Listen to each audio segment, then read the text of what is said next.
Good morning students. आज अपन पढ़ते हैं कक्षा 10 का सामाजिक विज्ञान में ही अध्याय नंबर 1 स्वर्णिम भारत, प्रारंभ से 1206 ईस्वी तक। और इसमें पढ़ते हैं अपन पहले महाजनपद पढ़ चुके थे, उसके बाद मौर्य वंश में चंद्रगुप्त मौर्य पढ़ लिया, उसके बाद बिंदुसार पढ़ लिया और बिंदुसार का पुत्र अब अशोक मौर्य के बारे में पढ़ेंगे। अशोक मौर्य का शासनकाल 273 ईसा पूर्व से 232 ईसा पूर्व तक रहा। और अशोक मौर्य के पिता बिंदुसार, पिता कौन था? बिंदुसार। और माता थी धर्मा। माता कौन थी? धर्मा। मौर्य शासक अशोक के पिता का नाम बिंदुसार और माता का नाम धर्मा था। धर्मा को शुभद्रागी भी कहा गया है। शुभद्रागी। धर्मा का दूसरा नाम क्या है? शुभद्रागी। एक बार क्या होता है, धर्मा बिंदुसार के साम्राज्य में थी और वो एक क्षत्रिय कुल की ना होकर अन्य कुल की थी। उसने एक बार सपने में आया था कि मेरा बच्चा होगा और बच्चे एक चक्रवर्ती सम्राट बनेगा। वो बात बिंदुसार के पास चली गई और बिंदुसार ने उस धर्मा से शादी करते हैं और उस धर्मा से उत्पन्न पुत्र अशोक होता है।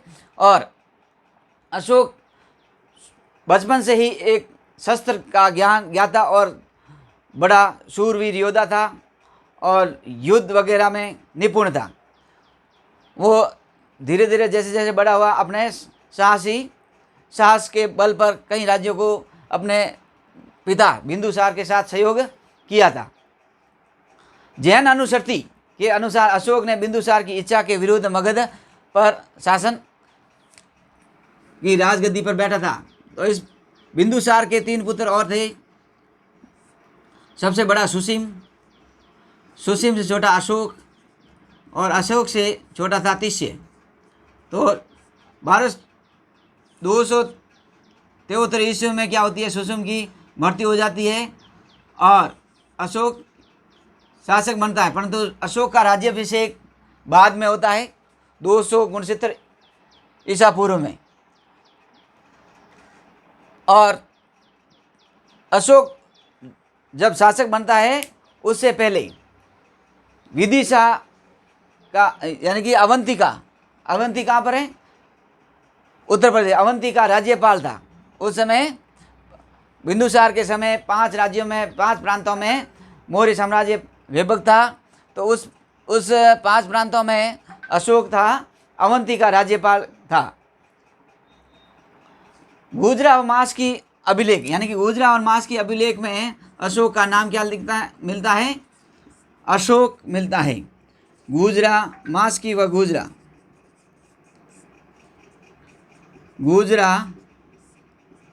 अभिलेख में,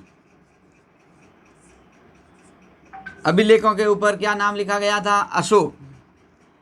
और कुछ अभिलेखों में अशोक का नाम देवानापी है। कुछ अभिलेखों में क्या नाम मिला? देवानापिया व देवानापियदसी, देवानापियदसी नाम उल्लेख मिलता है। किसमें? अलग अलग अभिलेखों में अलग अलग नाम मिलते हैं। विदिशा की राजकुमारी से अशोक का विवाह हुआ और विदिशा की राजकुमारी थी, उसका अशोक के साथ विवाह होता है। विदिशा की राजकुमारी से अशोक का विवाह से शादी क्या होती है? शादी।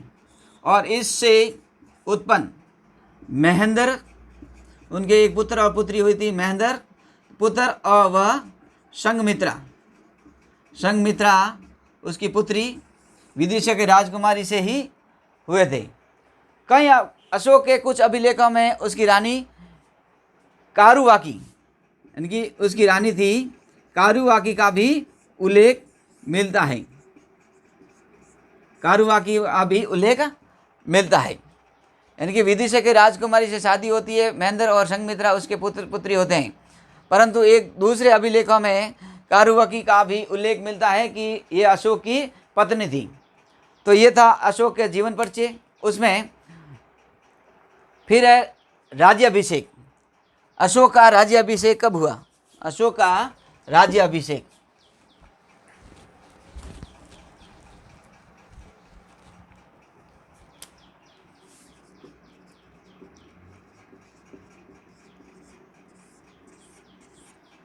अशोक का राज्याभिषेक 7 वर्ष बाद, अशोक यानी कि राज्याभिषेक तो हुआ था 269 ईसा पूर्व में, 269 ईसा पूर्व में राज्याभिषेक हुआ, परंतु उसके बाद उसके 7 वर्ष बाद में, 7 वर्ष बाद में अशोक ने क्या करता है, कश्मीर राज्याभिषेक के 7 वर्ष बाद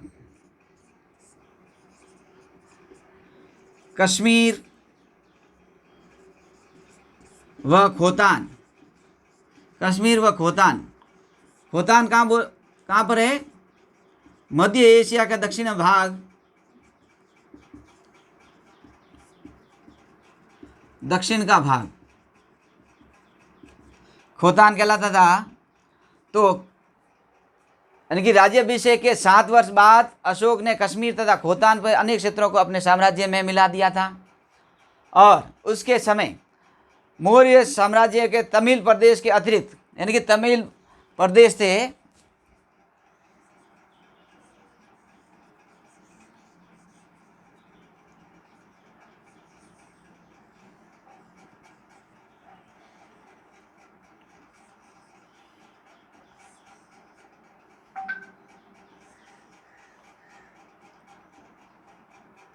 ये इधर है तमिल प्रदेश, चोल, चेर, पांड्य, ये तीनों इधर पढ़ते थे। और इन तमिल प्रदेश के अलावा संपूर्ण भारत में किसका शासन था? अशोक का शासन था। और ये भारत, पाकिस्तान, अफगानिस्तान और मध्य एशिया तक उनका शासन हुआ करता था। राज्याभिषेक के 8वें वर्ष, यानी कि राज्याभिषेक के 8वें वर्ष में क्या होता है, एक बड़ी सी घटना होती है 261 ईसा पूर्व में, 261 ईसा पूर्व में एक घटना होती है। इसका उल्लेख 13वें अभिलेख में, शिलालेख में, 13वें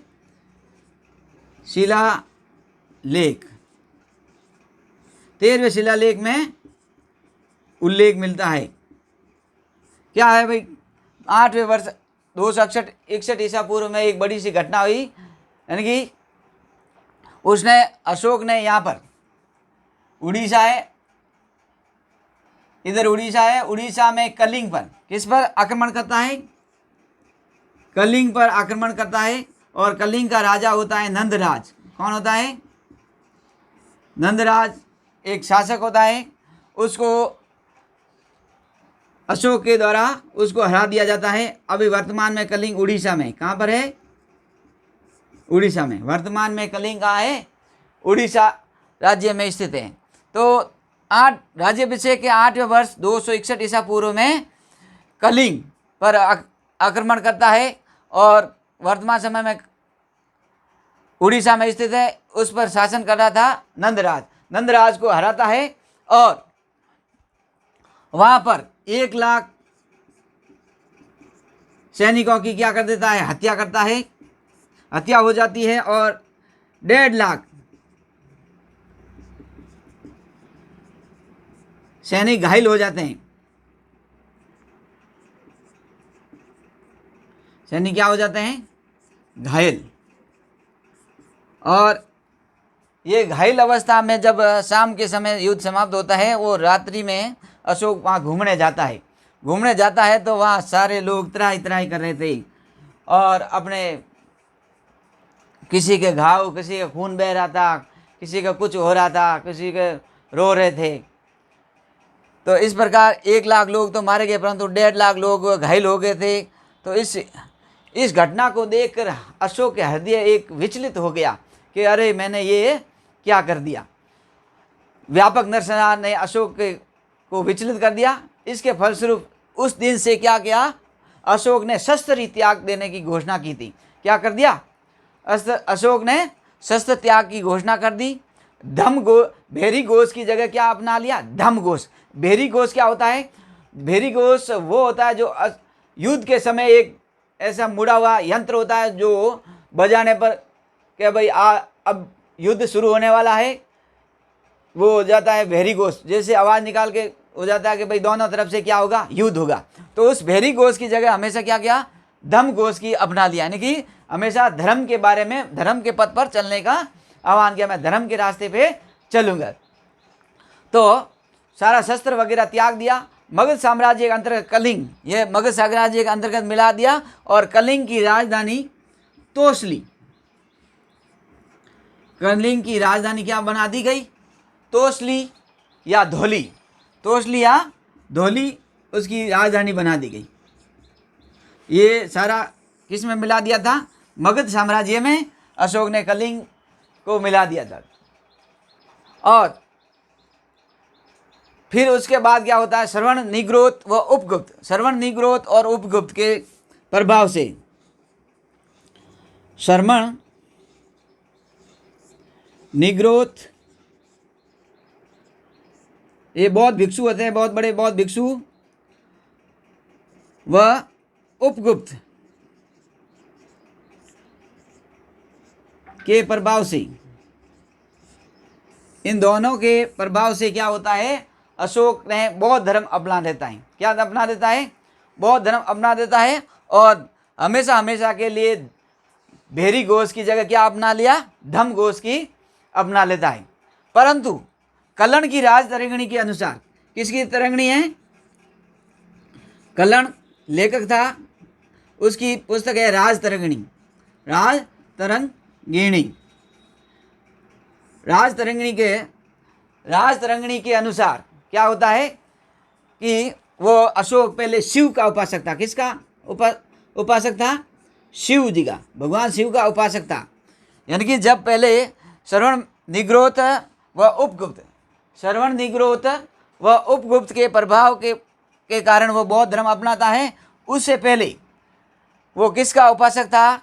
शिव जी का उपासक था। ये अपने को किससे ज्ञात होता है? कलण की राज तरंगिणी से। किससे? कलण की राज तरंगिणी से क्या करता है? ये अपने को ज्ञात होता है कि पहले शिव का भक्त था, यानी उपासक था, और उसके बाद ये श्रवण, निग्रोध व उपगुप्त के प्रभाव से ये क्या करता है? बौद्ध धर्म को अपना देता है। और उसके बाद गुरु मोगली पुत्र तिष्य, और उसके बाद क्या होता है? गुरु होते हैं मोगली पुत्र तिष्य, मोगली पुत्र तिष्य है। और मोगली पुत्र तिष्य के प्रभाव से क्या करते हैं? बराबर की पहाड़ियों से, बराबर की पहाड़ियाँ, ये कहाँ है? बराबर की पहाड़ियाँ, बराबर की पहाड़ियाँ ये गया से 42 किलोमीटर, 24 किलोमीटर दूर, सॉरी, बराबर की पहाड़ियाँ गया से 24 किलोमीटर दूर बिहार में आजीवक, यानी कि धर्म का प्रचार करने वाला आजीवकों के लिए, यानी कि बौद्ध धर्म का प्रचार करने वाले आजीवकों के लिए 4 क्या बनाई थी? गुहाएं बनाई थी। क्या बनाई थी? गुहाएं किसको बोलते हैं? गुफाओं को। किसको?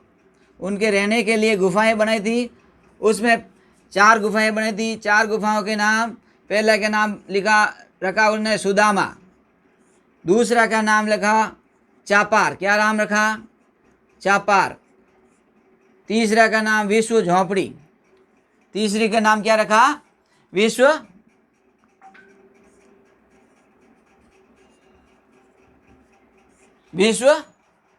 झोंपड़ी। और चौथे का नाम रखा कर्ण।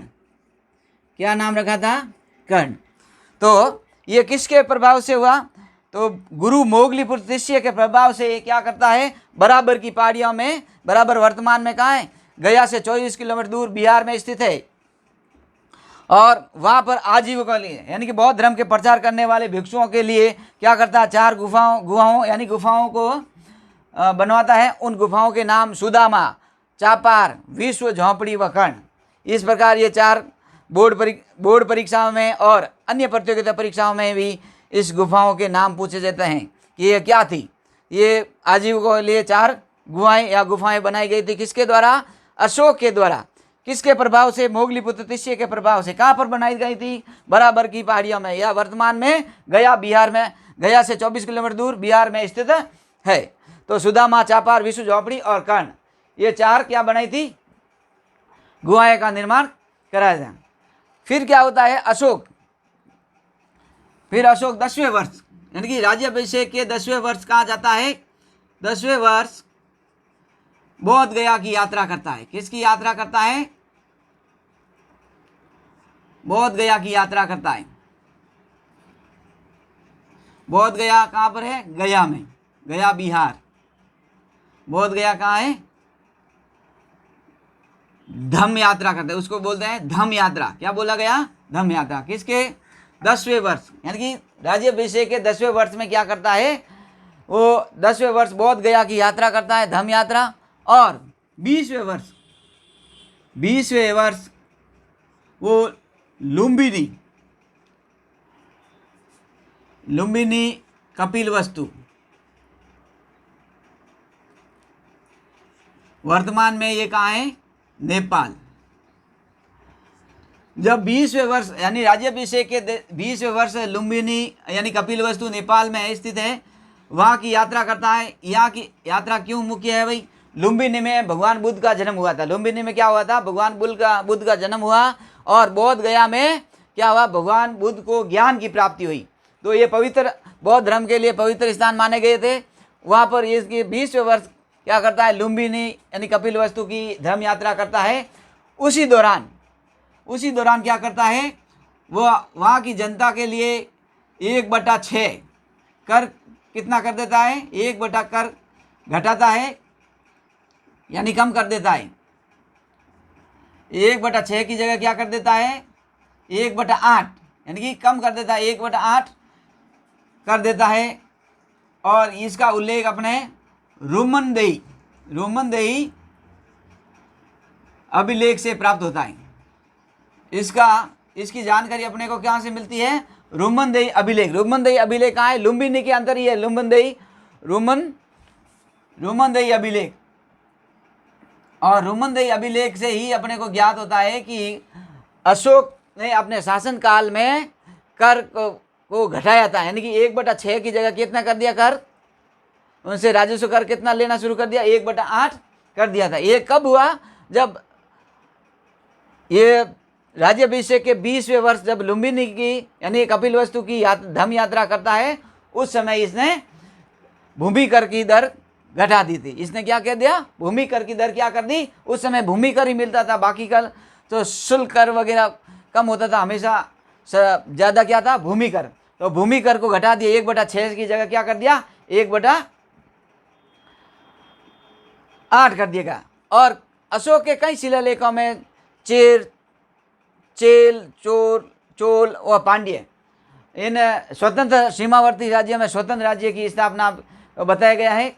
और कुछ अभिलेखों में छोटे शिलालेख में यानी कि राज्याभिषेक के संबंधित यानी कि उसके अशोक के राज्याभिषेक के संबंधित ही क्या होता है कि एक लघु शिलालेख में अशोक ने स्वयं को बुद्ध शाक्य बोला गया।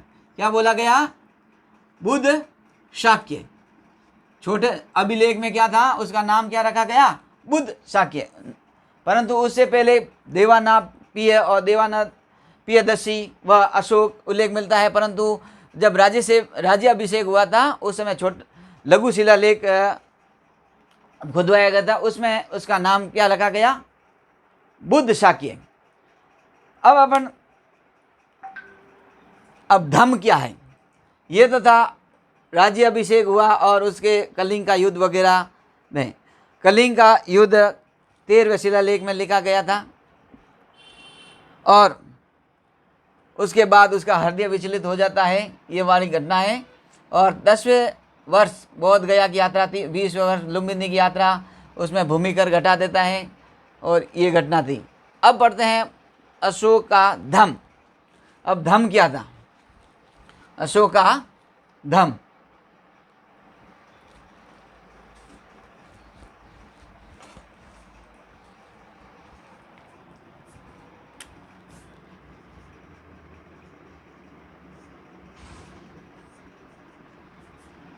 अशोक का धम।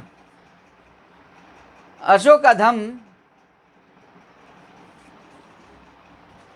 अशोक ने अपने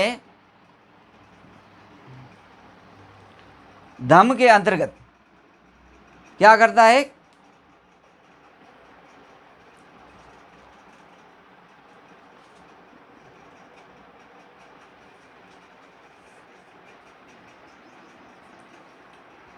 धम अशोक ने मनुष्य के नैतिक उन्नति और हेतु जिन आदर्शों का प्रतिपादन किया उसे उन्हें धम कहा गया। यानी कि धम क्या गया है कि मनुष्य की क्या होती है, नैतिक उन्नति होती है और आदर्शों का प्रतिपादन हो, उसे धम कहा गया। अशोक के धम की परिभाषा दूसरे व सातवें अभिलेख में मिलती है। यानी कि धम की परिभाषा किस में मिलती है, दूसरे व सातवें अभिलेख में। किस में मिलती है, दूसरे व सातवें अभिलेख में अशोक के धम की परिभाषा बताई गई है, जिसमें कहा गया मनुष्य के नैतिक उन्नति और उन्हें जिन आदर्शों के द्वारा क्या करता है, प्रतिपादन करे, उसे धम कहा गया है। और उसके अनुसार पाप कर्म से निवृत्त विश्व कल्याण, दया, दान, सत्य, कर्म शुद्धि ही क्या है, धम है। साधु स्वभाव होना, कल्याणकारी कार्य करना, पाप रहित होना, व्यवहार में मृदुता लाना, दया रखना, दान करना, शुचिता रखना, प्राणियों का वध न करना, माता पिता व अन्य बड़ों का आज्ञा का मानना, गुरु के प्रति सदैव आदर रखना, मित्रों व परिचितों और संबंधियों व ब्राह्मणों व श्रमणों के प्रति दानशीलता होना व उचित व्यवहार करना, अशोक द्वारा प्रतिपादित धम की आवश्यक शर्तें यही थी। तीसरे अभिलेख के अनुसार, यानी कि तीसरे अभिलेख के अनुसार धम की अल्प संग्रह और अल्प व्यय का भी विधान मिलता है। यानी कि उसके तीसरे अभिलेख में कम संग्रह करना और कम खर्च करना, ये भी उसके तीसरे अभिलेख में लिखा गया था। भाब्रू शिलालेख के अनुसार, यानी भाब्रू शिलालेख में अशोक ने बुद्ध के त्रिरत्न बताए थे। भाब्रू शिलालेख के अनुसार अशोक ने त्रिरत्न बताए, बुद्ध धर्म के 3 त्रिरत्न बताए थे। बुद्ध, संघ और धम। बुद्ध, संघ और वह धम, ये क्या बताए अशोक के द्वारा, त्रिरत्न बताए गए। किसके द्वारा बताए गए थे, ये अशोक के द्वारा ये त्रिरत्न बताए गए थे। ये अपने को किससे जानकारी मिलती है, भाब्रू शिलालेख से।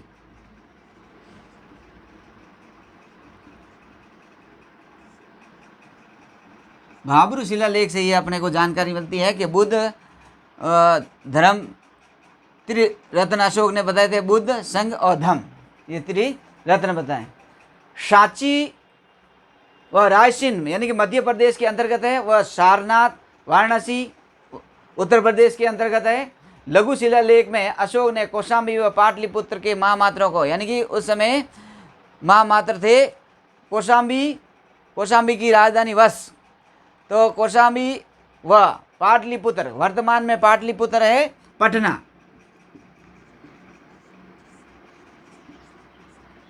किसको बोलते हैं, पटना को बोलते हैं।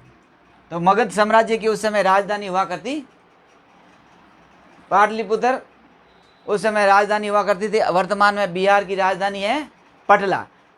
और कौशाम्बी व पाटलिपुत्र के महामात्रों को आदेश दिए कि आप जो संघ में फूट डालते हैं, भिक्षु और भिक्षुणियों को क्या करना है, बहिष्कृत कर देना है, यानी संघ से हटा देना है, बाहर निकाल देना है। ये अपने को प्रथम शिलालेख से जानकारी मिलती है कि उनको हटाने के साथ ही उन्होंने पशुवध, यानी कि क्या किया, पशुवध पर भी क्या लगा दिया, रोक लगा दी गई। ये पशुवध का उल्लेख अपने को प्रथम शिलालेख में मिलता है। प्रथम शिलालेख, अशोक का प्रथम शिलालेख के अनुसार, प्रथम शिलालेख के अनुसार अशोक ने पशुवध पर भी क्या लगा दी गई थी, रोक लगा दी थी। फिर अपना आता है धम्म, और अब आता है धम्म यात्रा, अशोक की धम्म यात्रा। अब धम्म यात्रा क्या थी भाई? अशोक से पूर्व विहार यात्राओं के की जाती थी, यानी कि विहारों के अंतर्गत राजा लोग अपनी यात्रा करते थे, जिनमें वो क्या करते थे, जंगल के अंदर जाते थे और राजा के द्वारा पशुओं का शिकार करते थे। पशुओं का क्या करते थे, शिकार करते थे।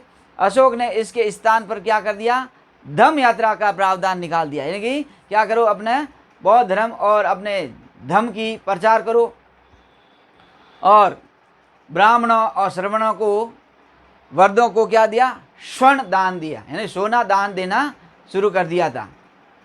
ये था अपने धम्म यात्रा। उसके बाद अनुसंधान, अशोक ने अनुसंधान एक विभाग खोला था, अनुसंधान। अब अनुसंधान क्या होता है?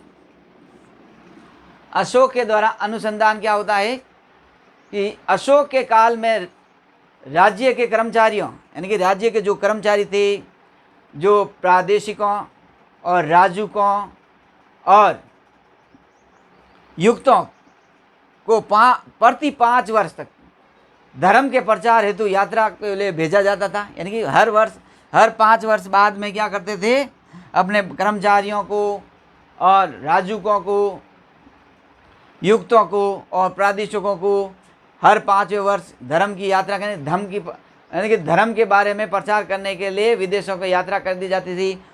उसी ही लेखों में क्या बोला गया, अनुसंधान बोला गया था। क्या बोला गया था, अनुसंधान बोला गया था।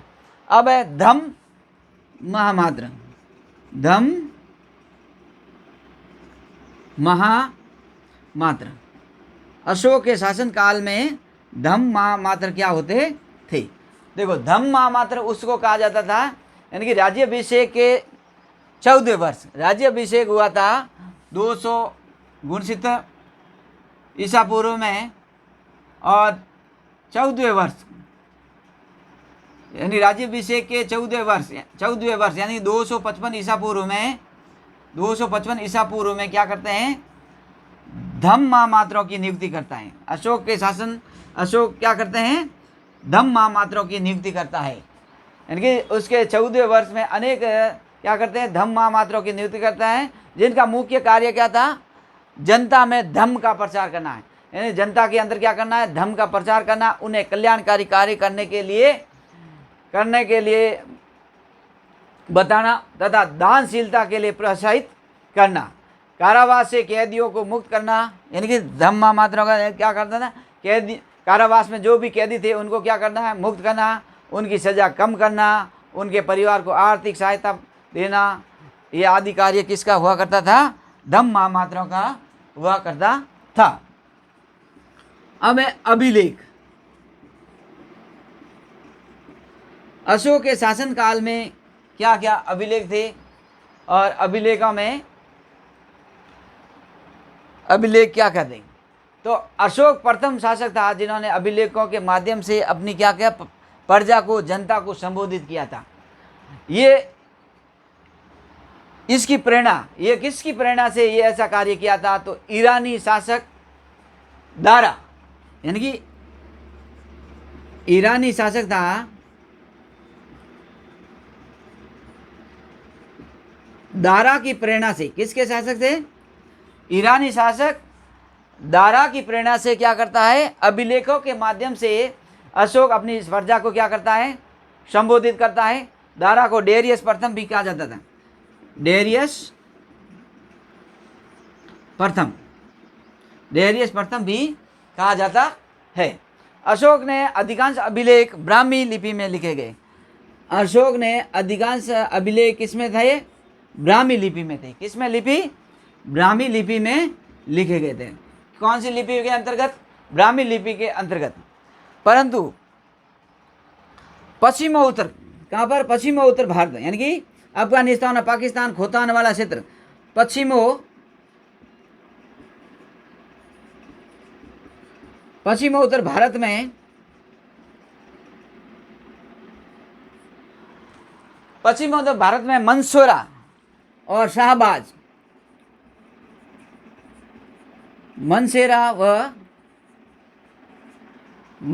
व